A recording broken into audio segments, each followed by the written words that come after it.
एक बार आप सभी को नमस्कार। एक बार फिर शशि दुबे क्लासेज में आप सभी नए स्टूडेंट का स्वागत है। इससे पहले जो 2 वीडियो दिया गया था उसमें सिलेबस डिस्कस के लिए हम लोग किए थे। आज इस वीडियो में हम लैंग्वेज डेवलपमेंट को कैसे हम लैंग्वेज को डेवलप करते हैं, कैसे इम्प्रूव करते हैं, उससे पहले भाषा का कंसेप्ट हम समझेंगे कि कंसेप्ट ऑफ लैंग्वेज क्या है, भाषा का प्रत्यय क्या है, भाषा का परिभाषा क्या है, इसका नेचर क्या है। सबसे पहले एक बार फिर कोरोना महामारी वैश्विक महामारी का रूप लेते जा रहा है और ले लिया। खासकर भारत में इसका प्रभाव काफ़ी अधिक बढ़ गया है। सभी छात्र एवं छात्राओं से आग्रह है कि आप घर पे रहें, सुरक्षित रहें। आज सबसे पहले हम भाषा के कंसेप्ट को समझेंगे, भाषा के मीनिंग को समझेंगे, भाषा का नेचर क्या है, भाषा के परिभाषा या डिफिनेशन क्या होते हैं, उसको हम फोकस करेंगे। देखिए, संपूर्ण जीवमंडल में केवल मनुष्य ही एक ऐसा प्राणी है जिसके पास भाषा का अमूल्य वरदान मिला हुआ है। भाषा के कारण ही मनुष्य मनुष्य है और सभी जीवधारियों में यह एक अलग स्थान रखता है। परंतु भाषा के आविष्कार के लिए पहले से ही मनुष्यों को होना आवश्यक है। भाषा एक मानवीय कलाकृति है।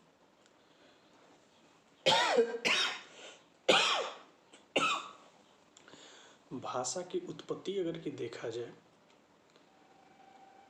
तो वैज्ञानिकों के लिए रहस्य बना हुआ है कि भाषा का उत्पत्ति कैसे हुआ है। डार्विन जैसे विचारकों का मत है कि भाषा ईश्वरीय वरदान नहीं है, बल्कि ध्वनि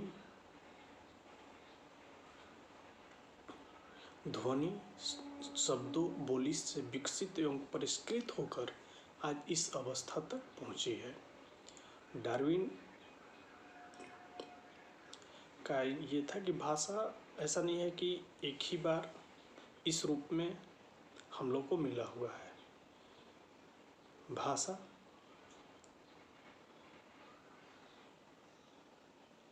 ध्वनियों के साथ विकसित होकर आज इस अवस्था तक पहुंची है।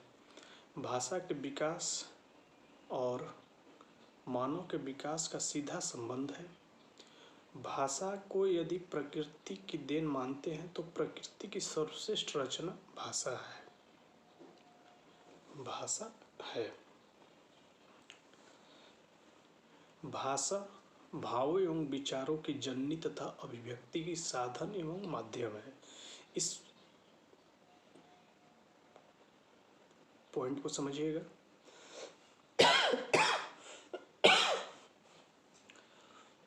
थोड़ी सी अस्वस्थता के चलते हो सकता है कि बीच में बाधा हो, लेकिन हम इस पॉइंट को समझेंगे। भाषा भावों एवं विचारों की जननी तथा अभिव्यक्ति की साधन एवं माध्यम है। भाषा भावों एवं विचारों की जननी तथा अभिव्यक्ति का साधन एवं माध्यम है। भाषा के कारण ही मनुष्य इतना उन्नति या उन्नत प्राणी बन सका है। अगर कि भाषा मनुष्य के पास नहीं रहे तो हर चीज़ का विकास रुक जाएगा, जिसके चलते भाषा का होना अति आवश्यक है। बुद्धि तथा विचार चिंतन शक्ति के कारण ही भाषा निकलता है। लोग आपस में चिंतन करते हैं, मनन करते हैं, और जो उसका व्यक्त हम करते हैं वो भाषा के रूप में करते हैं। ऐसे देखा जाए तो भाषा को मुख्य रूप से दो प्रकार दिया गया है, शाब्दिक भाषा और अशाब्दिक भाषा, वर्बल लैंग्वेज और नॉन वर्बल लैंग्वेज, या वैसी भाषा जिसको शब्द के रूप में बोला जाए उसे हम शाब्दिक भाषा कहते हैं। और अगर कि संकेत के रूप में, इशारा के रूप में किया जाए तो उसे अशाब्दिक भाषा कहते हैं। तो इस तरह से भाषा के दो रूप हैं, शाब्दिक और अशाब्दिक। मनुष्य भाषा की परिभाषा हम लोग समझेंगे। मनुष्य अपने भावों, विचारों एवं अनुभूतियों को भली भांति केवल ध्वनि संकेत के माध्यम से ही अभिव्यक्त करता है या कर सकता है। संकेतों को शाब्दिक भाषा और ध्वनि संकेतों को शाब्दिक भाषा कहते हैं। जैसे इससे पहले संकेतों को हम क्या कहेंगे, अशाब्दिक भाषा, और ध्वनि को शाब्दिक भाषा। भाषा वह साधन तथा माध्यम है जिसके द्वारा अपने विचार, भाव तथा इच्छा की अभिव्यक्ति होती है। अब एक हम डिफिनेशन यहाँ पे समझेंगे। सुमित्रानंद पंत के अनुसार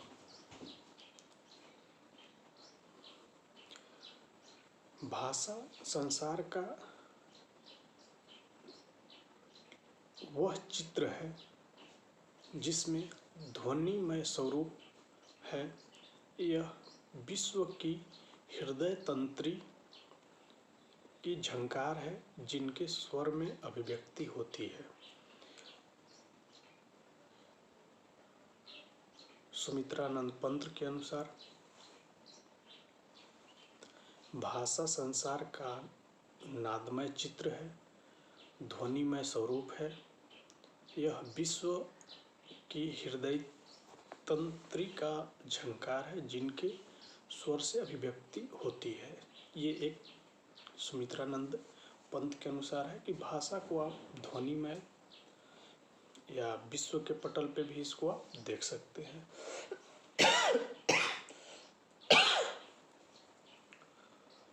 अगला डिफिनेशन काव्य दर्श के अनुसार, यदि शब्द रूपी ज्योति से यह संसार प्रदीप्त न होता तब यह समस्त संसार अंधकारमय हो जाता। यदि शब्द रूपी ज्योति से यह संसार प्रदीप्त न होता तब यह समस्त संसार अंधकारमय हो जाता। उसके बाद भाषा के सुनिश्चित प्रयत्न के फलस्वरूप मनुष्य के मुख या वाणी से जो शब्द निकलता है, सार्थक ध्वनि, तो उसे विश्लेषण या अध्ययन के माध्यम से हम लोग कर सकते हैं।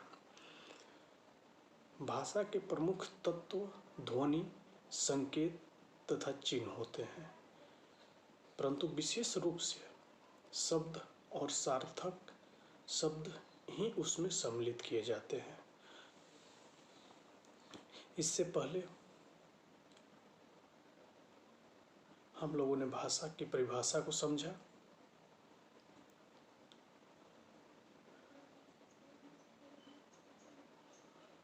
अब आगे भाषा की विशेषताओं को समझेंगे।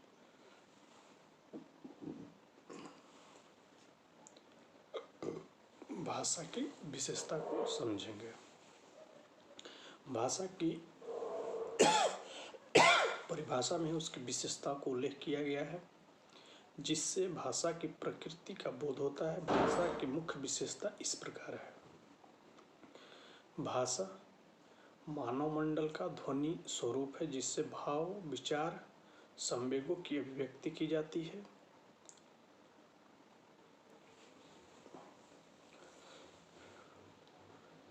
भाषा मानव मंडल का ध्वनिमय स्वरूप है, जिससे भावों, विचारों तथा संवेगों की अभिव्यक्ति की जाती है। भाषा मौखिक तथा लिखित प्रतीक, शब्दों, संकेतों और चिन्हों में व्यवस्था की जाती है।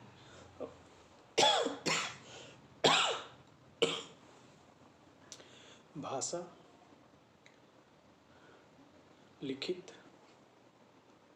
मौखिक, प्रतीक, शब्द एवं चिन्हों में इस व्यवस्था की जाती है। मानव मंडल को, अगला पॉइंट है इसमें, मानव मंडल को भाषा वाणी का वरदान प्रकृति से मिला है, जिसके कारण जीवन मंडल ने सर्वोच्च स्थान पाया है। मानव मंडल को भाषा का वरदान प्रकृति से मिला है, जिसके कारण जीवन मंडल में सर्वोच्च स्थान पाया गया है। भाषा अभिव्यक्ति की दृष्टि से उच्चारण की सीमित ध्वनियों का संगठन है। भाषा अभिव्यक्ति दृष्टि से उच्चारण की सीमित ध्वनियों का संगठन है।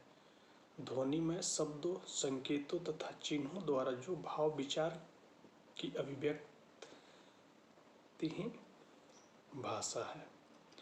भाषा के माध्यम से मानव अपने ज्ञान को वंचित करता है, प्रसार करता है तथा अभिवृद्धि भी करता है।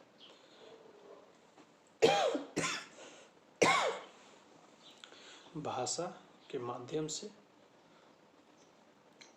मानव अपने ज्ञान को वंचित करता है, प्रसारित करता है तथा अभिवृद्धि भी करता है।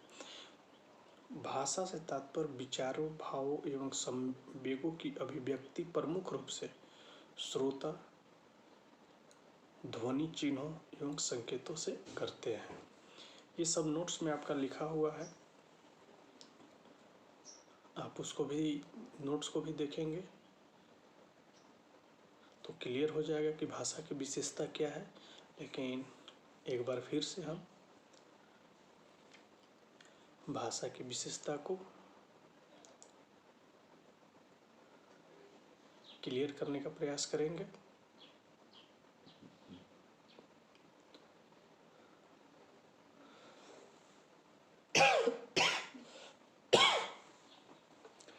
भाषा मानव मंडल का ध्वनिमय स्वरूप है, जिसमें भावों, विचारों, संवेगों की अभिव्यक्ति की जाती है। भाषा मौखिक तथा लिखित प्रतीक, शब्दों और चिन्हों की व्यवस्था की जाती है। मानव मंडल को भाषा का वरदान प्रकृति से मिला है, जिसके कारण जीवन मंडल में सर्वोच्च स्थान पाया गया है। भाषा अभिव्यक्ति की दृष्टि से उच्चारण की सीमित ध्वनियों का संगठन है।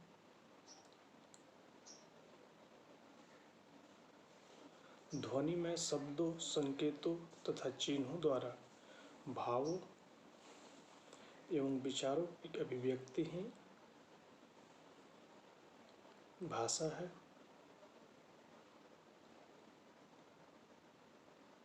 भाषा के माध्यम से मानव अपने ज्ञान को वंचित करता है, प्रसार करता है तथा अभिवृद्धि करती है। आगे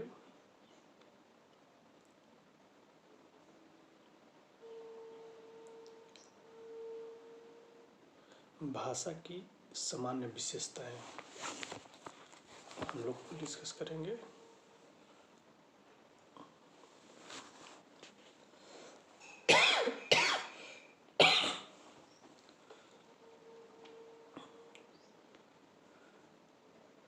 भाषा एक अर्जित कला तथा संपत्ति है। भाषा से ही लोग सीखते हैं। अगला पॉइंट, भाषा एक सामाजिक प्रक्रिया तथा समाज की ही वस्तु है। इसको थोड़ा सा समझेंगे। भाषा एक सामाजिक प्रक्रिया है तथा समाज की ही देन है। भाषा, अगला पॉइंट, भाषा अनुकरण से सीखने की प्रक्रिया है। कभी भी भाषा को अनुकरण के माध्यम से सीखा जा सकता है, एडॉप्ट करके सीखा जा सकता है। एक दूसरे की बातों को सुनकर अनुकरण किया जाता है।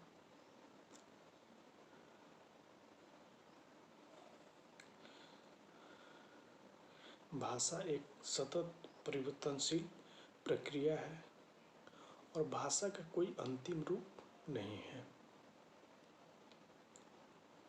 भाषा का कोई अंतिम रूप नहीं है। भाषा एक परंपरागत परंतु विकासशील प्रक्रिया है। कहने का मतलब कि भाषा एक परंपरागत और परंतु विकासशील प्रक्रिया, इसका हर समय विकास होते रहता है। भाषाओं की संरचना में भिन्नता होती है।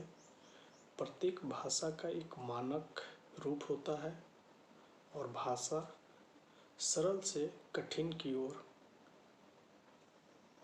आगे बढ़ती है, या इसको हम कह सकते हैं सिंपल टू कॉम्प्लेक्स की ओर आगे बढ़ती है। भाषा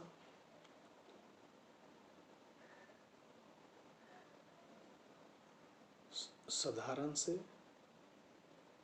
सरल की ओर आगे बढ़ती है, साधारण से कठिन की ओर आगे बढ़ती है।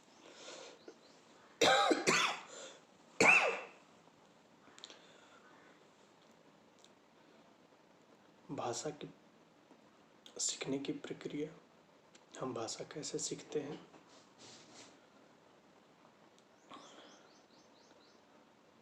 भाषा को अनुकरण द्वारा सीखा जाता है। भाषा के सीखने में ध्वनि संकेतों को सुना तथा पहचाना जाता है। इन्हें अनुकरण करने का प्रयास किया जाता है। भाषा को अभ्यास तथा प्रशिक्षण द्वारा सीखते हैं।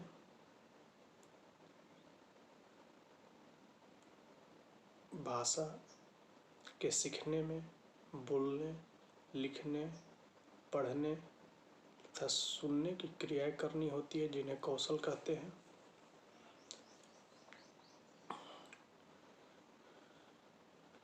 भाषा सीखने में कौशल का विकास किया जाता है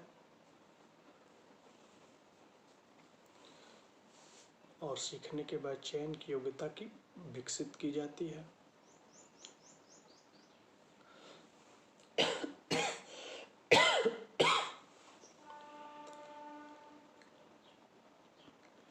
भाषा सीखने में कौशलों का विकास किया जाता है। जो भी स्किल्स होते हैं उसको डेवलप किया जाता है और सीखने के बाद चयन की योग्यता को विकसित किया जाता है।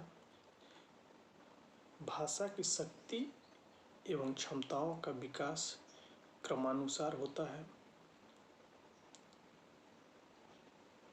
आगे हम लोग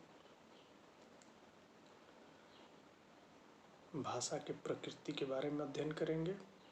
बस इस वीडियो में इतना ही।